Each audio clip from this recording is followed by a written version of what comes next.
સાથીઓ, સમગ્ર સૌરાષ્ટ્રને સતત ધબકતું રાખનારા પાટનગર સમાન રંગીલા રાજકોટમાં સૌ પત્રકાર ભાઈઓનું હાર્દિક સ્વાગત કરું છું.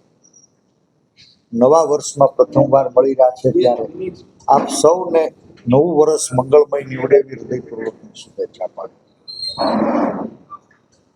સાથીઓ, આપણને સૌને ગર્વ થાય, આ દેશને આઝાદી અપાવનાર, સામાજિક બદીઓમાંથી મુક્ત કરવા માટે નેતૃત્વ લેનાર અને ગુજરાતને આઝાદી કાળથી દારૂબંધીની ભેટ આપનારા પૂજ્ય ગાંધી અને સરદારનો પ્રાંત એવું સૌરાષ્ટ્ર.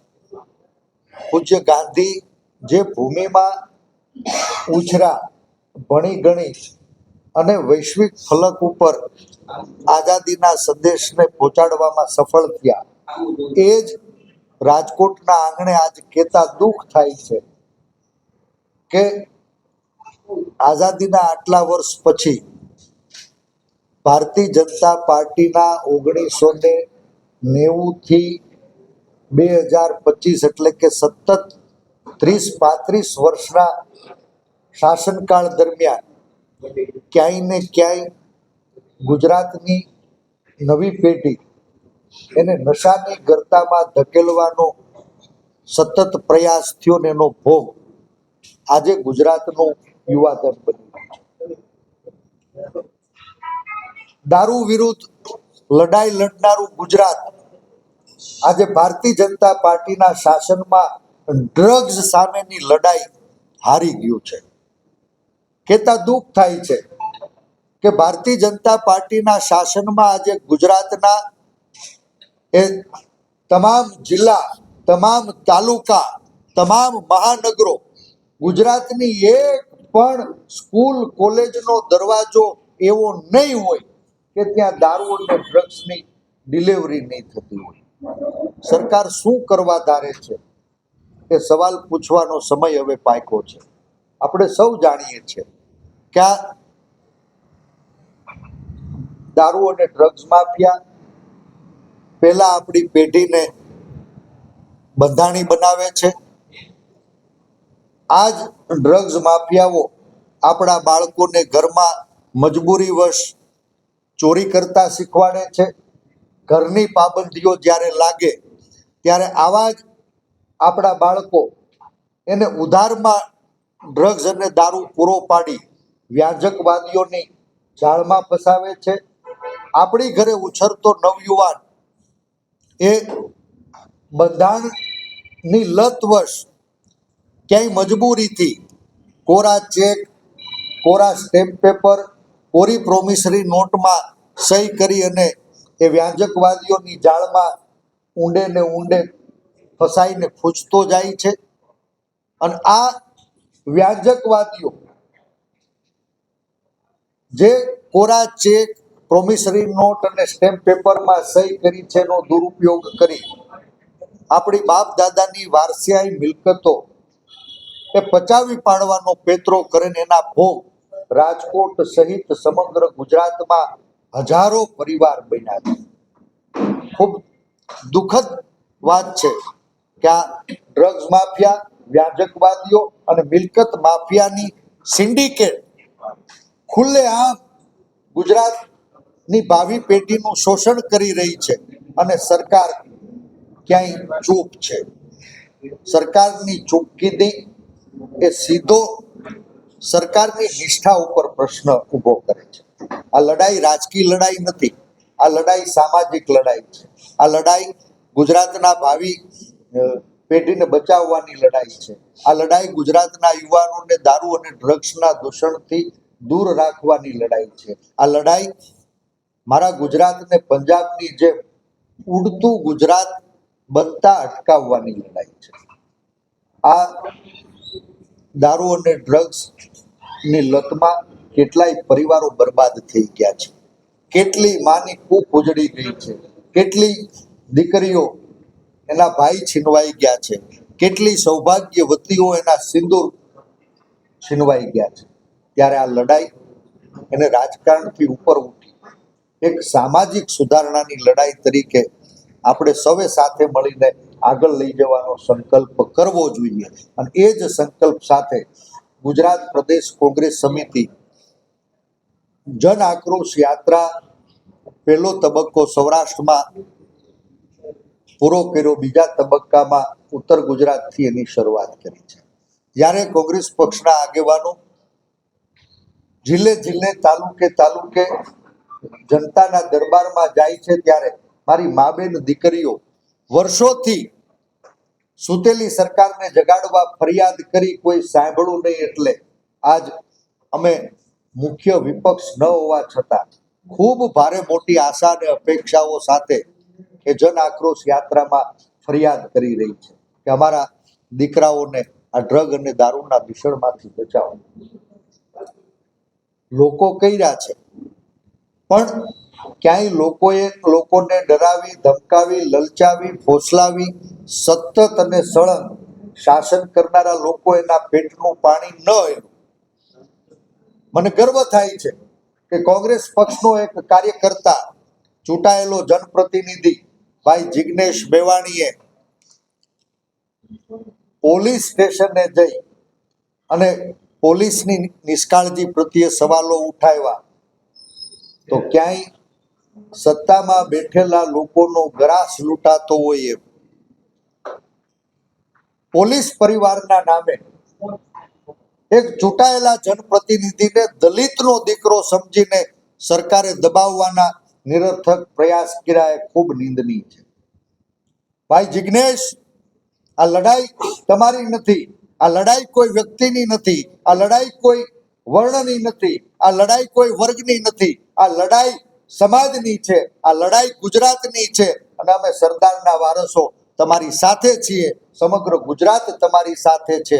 એ સંદેશ સાથે અમે આ દારૂ અને ડ્રગ માફિયાઓ વિરુદ્ધની લડાઈ આવતા દિવસોમાં આખા ગુજરાતના તમામ જિલ્લે, તમામ તાલુકે 18,000 ગામડાઓની અંદર લઈ જવાના છે.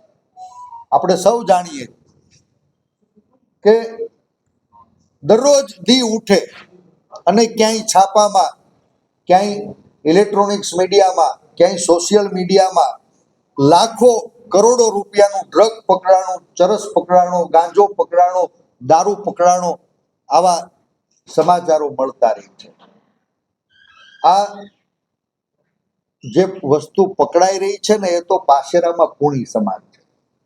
સાહેબ, સરકારની નિષ્ઠા ઉપર એટલા માટે સવાલ થાય કે દારૂ પીનારા પકડાય, ડ્રગ્સના વ્યસનમાં મજબૂરીવશ લથડતા યુવાનો પકડાય, પણ દારૂ વેચનારા કેમ નથી પકડાતા? ડ્રગ્સ વેચનારા કેમ નથી પકડાતા? આ દારૂ અને ડ્રગ્સ વેચાવનારા કોણ છે? એ ગુજરાતનો સવાલ આજ કોંગ્રેસ પક્ષ જનતાની અદાલતમાં લઈ જવાની છે. જેવો કોંગ્રેસ પક્ષના એક કાર્યકર્તાએ, જનતાના ચૂંટાયેલા જનપ્રતિનિધિએ સરકારમાં બેઠેલા લોકો સામે સવાલ કર્યો. કાયદાનું પાલન કરાવવાની સીધી જવાબદારી છે એવા પોલીસ કર્મીઓ ઉપર આંગળી ચીંધી. તો આખી સરકાર જાણે કે દારૂ અને ડ્રગ માફિયાના બચાવમાં બહાર નીકળી હોય એવું હવે ગુજરાતના લોકોને લાગી રહ્યું છે. મને લાગે છે કે ભલે નામ હોય સહાય, પણ ગુજરાતના પોલીસ વડા ખુદ નિસહાય છે. કેટલાય પીડિત પરિવારો પોલીસ સ્ટેશને જાય, દારૂ અને ડ્રગ્સ માફિયાઓની વિરુદ્ધ ફરિયાદ કરે, એની જાણકારી આપે, તો બાતમી આપનારા લોકોની બાતમી એ માફિયાઓ સુધી કોણ પહોંચાડે? એ ગુજરાતના લોકોને સવાલ થાય છે. એ દારૂના અડ્ડા ચલાવનારા લોકો શું પોલીસથી અજાણ છે? આ આખા ગુજરાતમાં યુવા ધનને સ્કૂલ અને કોલેજમાં ડ્રગ્સની પડીકીયું, ગાંજો, ચરસ કોણ પહોંચાડે? શું આ પોલીસ એનાથી અજાણ છે? ના, રાજ્યના પોલીસ વડા ખુદ નિસહાય છે. એના આકાઓના ઈશારે ક્યાંક આંખ મીચામણા કરવા પડે છે અને રખે ને ક્યાંય ખુલ્લી આંખે આવા તત્વોને ઝેર કરવા માટે થઈને કદમ ઉઠાવે તો ક્યાંક એની નોકરી તો જોખમમાં નથી ને, એવી ચિંતા હવે ગુજરાતના કેટલાય ઈમાનદાર પોલીસ અધિકારીઓ અને કર્મચારીઓને સતાવી રહી છે. આપણે સૌ એના સાક્ષી છીએ. એક ઈમાનદાર પોલીસ અફસર સતીશ વર્મા હોય, ઈમાનદાર પોલીસ અફસર રજનીશ રાય હોય, ઈમાનદાર પોલીસ અફસર રાહુલ શર્મા હોય, એક ઈમાનદાર પોલીસ અફસર સંજીવ ભટ્ટ હોય.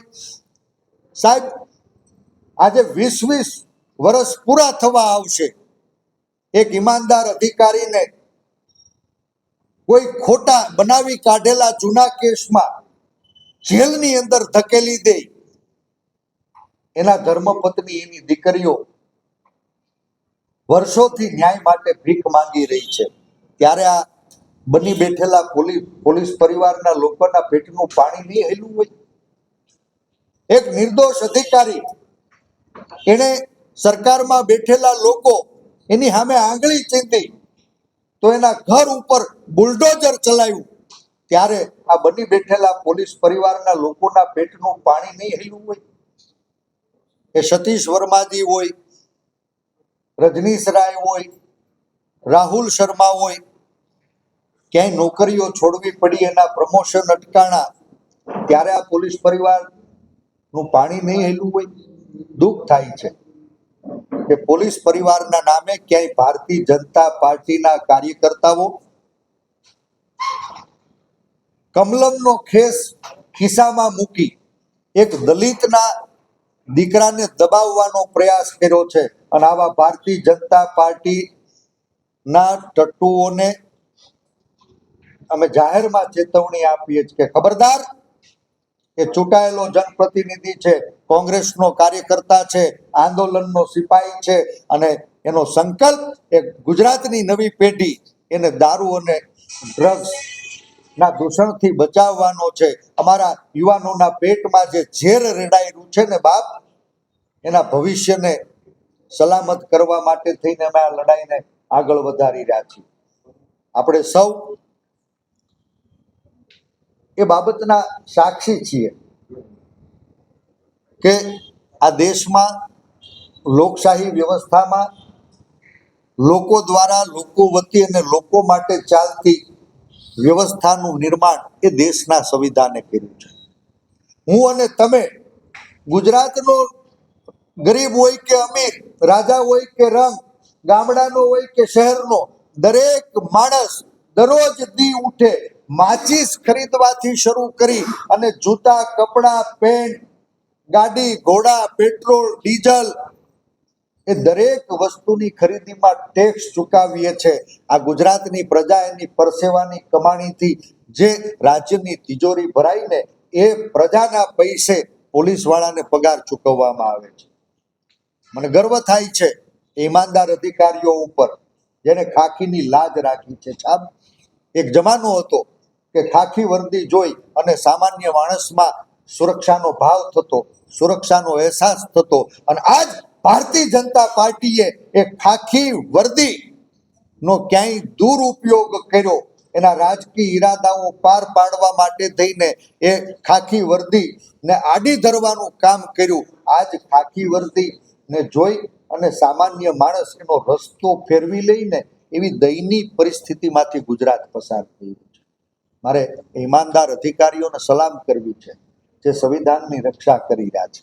પણ પ્રજાના પૈસે પગાર લેનારા, સંવિધાનના સોગંદ ખાઈ અને સત્તાધારી પાર્ટીના રાજકીય ઈશારે નાચનારા કોઈ પણ પટ્ટાવાળા હશે ને, તો આગામી દિવસોમાં ગુજરાતની પ્રજા એના પટ્ટા ઉતારી લેશે એવો મને સંપૂર્ણ વિશ્વાસ છે.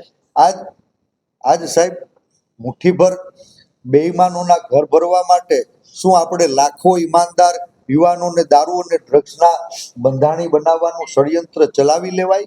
હરગીજ નહીં. મુઠ્ઠીભર બેઈમાનો એના ઘર ભરવા માટે ગુજરાતના લાખો યુવાન એને દારૂ અને ડ્રગ્સના બંધાણી બનાવવાનું જે સરકારની મીઠી નજર તળે ષડયંત્ર ચાલી રહ્યું છે, એને ગુજરાત હરગીજ ચલાવી લેશે નહીં. આ ડ્રગ માફિયા, વ્યાંજકવાદી, મિલકત માફિયાઓની જે સિન્ડિકેટ બની અને સમગ્ર ગુજરાતના યુવા ધનને બરબાદ કરી રહ્યું છે, વર્ષોથી ગુજરાતને બાનમાં લીધું છે, છતાંય સરકાર સૂતી છે. એક સામાન્ય માણસ સવાલ પૂછે તો એને ડરાવવામાં આવે, ધમકાવવામાં આવે, ક્યાંય જેલના સળિયા પાછળ ધકેલવામાં આવે. એક ચૂંટાયેલો જનપ્રતિનિધિ જ્યારે ઈમાનદારીથી આ ડ્રગ્સ માફિયાઓ વિરુદ્ધ અવાજ ઉઠાવી રહ્યો છે, ત્યારે હવે મને અને ગુજરાતને લાગે છે કે બધાય બેઈમાનોનું ટોળું ખુદ ભેગું મળી અને આ માફિયાઓને બચાવવા નીકળ્યું છે. શું આ માફિયાઓને માલ ખાય, આ માફિયાઓનો માલ ખાઈ નવી પેઢીને બરબાદ કરવા માટે સત્તામાં બેઠેલા લોકો એને મોકળું મેદાન આપશે? શું મારું સંસ્કારી ગુજરાતે હવે ડ્રગ માફિયાઓનું પ્રવેશ દ્વાર બની જાય? શું મારો ગુજરાતનો યુવાન હવે ખુદ ડ્રગ માફિયાઓનો ગુલામ બની જાય? સાહેબ, ગાંધી અને સરદારનો ગુજરાત, ત્યાં દારૂ પણ હરામ હતો. આજ દેશના સન્માનની પ્રધાનમંત્રી, ગુજરાતના પનોતા પુત્ર માનની નરેન્દ્રભાઈ દેશના પ્રધાનમંત્રી છે. ગુજરાતના પનોતા પુત્ર આજે ભારત સરકારમાં ગૃહમંત્રી છે. જે ગાંધી અને સરદારનું ગુજરાત હતું એ નરેન્દ્રભાઈ અને અમિતભાઈના ગુજરાતમાં પરિવર્તિત થયું, અને એનું પરિણામ શું આવ્યું સાહેબ? આપણું ઘર આંગણાનું કચ્છ, મુન્દ્રા બંદરે એક ડીઆરઆઈના ઈમાનદાર અધિકારીએ લાખો કરોડ રૂપિયાનું ડ્રગ્સ, એનું કન્સાઇનમેન્ટ પકડી પાડ્યું.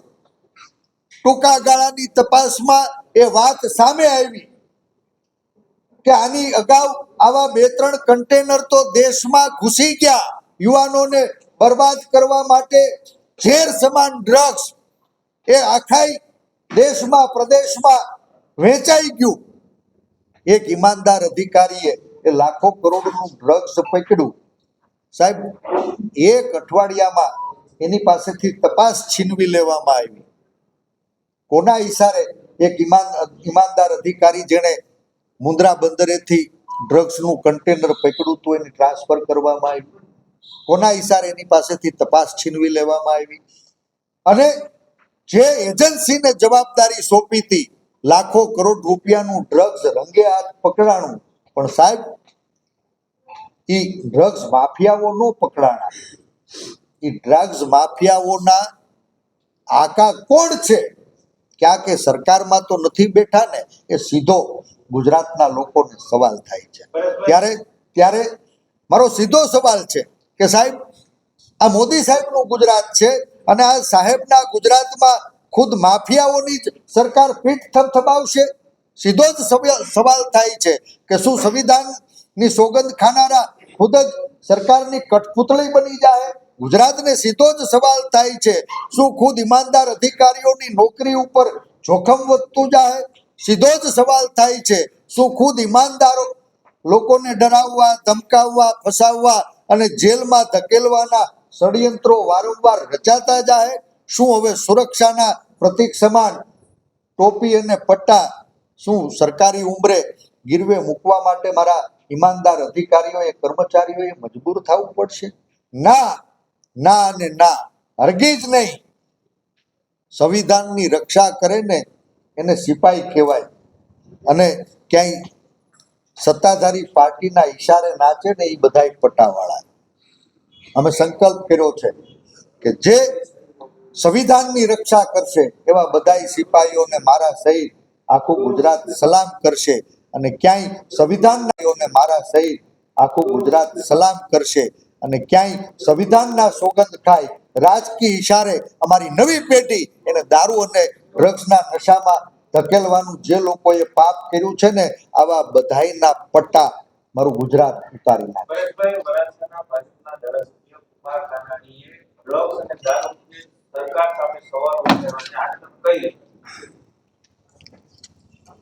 મેં શરૂઆતમાં જ કીધું કે આ લડાઈ એ રાજકીય લડાઈ નથી, આ લડાઈ સામાજિક લડાઈ છે. લડાઈ નવી પેઢીને બચાવવા માટેની લડાઈ છે. અને આ લડાઈમાં મારે અભિનંદન આપવા છે ભારતીય જનતા પાર્ટીના ચૂંટાયેલા પ્રતિનિધિ અંતરાત્માના અવાજે ડ્રગ્સ અને દારૂના દૂષણ સામે એને અવાજ જો ઉઠાવ્યો હોય તો મારે એને હૃદયથી અભિનંદન આપવા છે. મારે અભિનંદન આપવા છે ભાઈ ગોપાલને, કે રાજકીય વિચારધારાથી થી ઉપર ઉઠી અંતરાત્માના અવાજે ભાઈ જિજ્ઞેશે દારૂ અને ડ્રગ્સ માફિયાઓ વિરુદ્ધ ઉઠાવેલા અવાજને એને સમર્થન કર્યું છે. મારે અભિનંદન આપવા છે એ બધા જ પત્રકાર ભાઈઓને, પ્રિન્ટ, ઇલેક્ટ્રોનિક્સ અને સોશિયલ મીડિયાના સાથીઓને, જેણે આ દારૂ અને ડ્રગ માફિયાઓ વિરુદ્ધની ઝુંબેશ ને ગુજરાતના જનજન સુધી પહોંચાડવાનું માધ્યમ બન્યા છે. અને આજે હું આપના માધ્યમથી સમગ્ર ગુજરાતના નાત જાત ભાતથી ઉપર ઉઠી રાજકીય વાડાઓ તોડી મારીને તમારી આપણી નવી પેઢીને બચાવવા માટેની આ ડ્રગ માફિયા વિરુદ્ધની લડાઈમાં આપ સૌ ખંભે ખંભો મેળીને જોડાવ એવી મારે સૌને વિનંતી. શું કાર્યક્રમ છે આ ડ્રગ્સ માફિયાઓ સામે? તમે કીધું કે આગામી શું કરવાના છો? શું કાર્યક્રમ?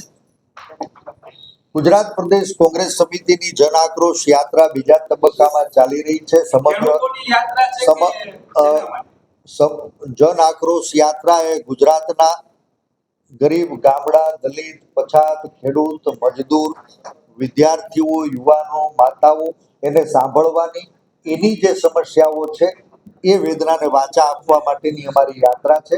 અને અમે આ યાત્રામાં જે ગુજરાતના લોકો દ્વારા અમારી સામે પ્રશ્નો ઊભા થયા, એ ખેડૂતોની ઉપર આફત આવી તો કોંગ્રેસ પક્ષે ખેડૂતોને યોગ્ય વળતર મળે એના માટેની વાત બુલંદ બનાવી. અને કોંગ્રેસ પક્ષે જ્યારે આ લડાઈ આક્રમકતાથી આગળ ધપાવી તો ખેડૂત વિરોધી ભારતીય જનતા પાર્ટીની સરકારે વીઘે 50,000 રૂપિયા જેટલો ખેડૂતને ખર્ચ સહિત નુકસાન ગયું હતું અને વીઘે 3520 રૂપિયા પકડાયા. આ જ રીતે તમે ક્યાં જવાના છો ડ્રગ્સ અથવા દારૂ પકડવા માટે થઈને? કોઈ એવું કોઈ આયોજન છે કોંગ્રેસ પાર્ટીનું? માત્ર ઘણી જગ્યાએ હું પત્રકાર મિત્રોને પૂછું છું, આ દેશ સંવિધાનથી ચાલે છે ને સંવિધાનમાં ગુજરાતના વતની તરીકે હું ટેક્સ ચૂકવું છું, એ ટેક્સથી પોલીસને પગાર મળે છે અને પોલીસની સીધી જવાબદારી છે કે એ કાયદાનું પાલન કરાવે, કાયદાનું ભંગ કરનારાને સજા અપાવે. કમનસીબે જેણે સંવિધાનના સોગંદ ખાધા છે એવા એ પૈકીના અમુક મુઠ્ઠીભર લોકો ક્યાંય 50 રૂપિયાની કટકી કરવામાંથી નવરા નથી થતા, ક્યાંય ડ્રગ્સ અને દારૂના હપ્તા ઉઘરાવવામાંથી નવરા નથી થતા, ક્યાંય રાજકીય ઈશારે વિરોધનો અવાજ ઉઠાવનારાને ડરાવવા, ધમકાવવા, ખોટા કેસ કરવામાંથી નવરા નથી થતા. અને એના પરિણામે આખા ગુજરાતના યુવાનો એ ડ્રગ્સ અને દારૂની બદીનો ભોગ બન્યા છે. અમે આ ઉડતું ગુજરાત અટકાવવાની લડાઈ આવતા દિવસોમાં ગુજરાતના 250 તાલુકામાં લઈ જવાના છીએ. 18,000 ગામડાની અંદર ડ્રગ્સ માફિયાઓ વિરુદ્ધની લડાઈને તેજ કરવાના છીએ. જનતાની અદાલતમાં માથું ઝુકાવીને સમર્થન માંગવાના છીએ. અને જે લોકો એની જવાબદારી ચૂકશે આવા લોકોને કાયદાથી સબક શીખવાડવા માટે આ લડાઈ અમે આગળ લઈ જવાના. ગૂગલ મેપ ઉપર છે કે ત્યાં દેશી દારૂ અને વિદેશી દારૂ મળે છે. આ પ્રકારના ગૂગલ મેપ ઉપર લોકેશન છે. કેમ કોંગ્રેસે આ સવાલ ક્યારે ન ઉઠાવ્યો? કેમ ક્યારે આ અંગે વિરોધ ન કર્યો? તમારે કોંગ્રેસના કાર્યકરો કેમ જતા નથી? આવું બધું થાય છે. તમે પોલીસ ઉપર આરોપ મૂકો છો કે પોલીસ કઈ કરતી નથી. ખૂબ સાચો સવાલ કર્યો આપ મિત્રોએ. કોંગ્રેસ પક્ષનો કાર્યકર્તા, જાગૃત જનતા અને સકારાત્મક મીડિયા સાથે મળે તો આ બધીને જરૂર રોકી શકે. મારે તમને પૂછવું છે કે આ રાજકોટમાં બેઠા છીએ ત્યાં આજુબાજુમાં કેટલાય દારૂના અડ્ડા ચાલે છે, સરકારની મીઠી નજર તાળે ચાલે છે, પોલીસ ત્યાંથી હપ્તા ઉઘરાવે છે, બિન અધિકૃત રીતે દારૂ વેચાય છે. હું તમે જો એકલા જઈને બેસીએ ને તો ચોર કોટવાલને દંડે એ રીતે એ માલના તમને જ માલિક બનાવીને જેલમાં પૂરી દેશે. પીડિત લોકોની ફરિયાદ નથી લેવાતી, જે સત્તા વિરુદ્ધ અવાજ ઉઠાવે એ નથી સંભળાતો, અને બુટલેગરોના ઈશારે ફરિયાદ કરનારા લોકોને જેલમાં પૂરવાના, ખોટા કેસ કરવાના દાખલાઓ રાજકોટમાં બન્યા. એના આપ સૌ મિત્રો સાક્ષી છો. એટલે ગુજરાતમાં કઈ જગ્યાએ કેટલા બુટલેગર છે, કેટલા પેડલરો છે, આ માટેની કોઈ યાદી તૈયાર કરી? કારણ કે આપણું પણ મજબૂત નેતૃત્વ છે કોંગ્રેસનું, તો આપ સરકાર સુધી પહોંચાડશો ખરા અથવા જનતાની સાથે રાખી સોશિયલ મીડિયાનો જમાનો છે, લાઈવ કરી એટલે કે પુરાવા સાથે કોર્ટમાં માંગીએ છે. આ પાસે કોઈ કરશો માત્ર ને માત્ર જનતા પાસે જવાબ ક્યાં લઈ જશે? પોલીસના માલિકનો બનાવી દે. લાગે પોલીસ વાળા ક્યાંય કરતા નથી. તમારા વિરોધ પક્ષમાં છો. કોંગ્રેસના કાર્યકર્તાઓને પણ ખ્યાલ હશે. સામાન્ય માણસ જ્યારે ડ્રગ્સ માફિયાઓ વિરુદ્ધ અવાજ ઉઠાવે તો આવી ફરિયાદો, આવી જાણકારી હપ્તા ખાનારા મુઠ્ઠીભર પોલીસ આ જ ડ્રગ માફિયાઓને, દારૂ માફિયાઓને પહોંચાડે અને એ ફરિયાદી વ્યક્તિને આ જ માફિયાઓના અત્યાચારનો ભોગ બનવું પડ્યું હોય, માર ખાવો પડ્યો હોય, દવાખાને દાખલ થવું પડ્યું હોય, એવા દાખલા ગુજરાતથી છૂપા નથી. પણ કોંગ્રેસ પક્ષનો દરેક કાર્યકર્તા ઈમાનદારીથી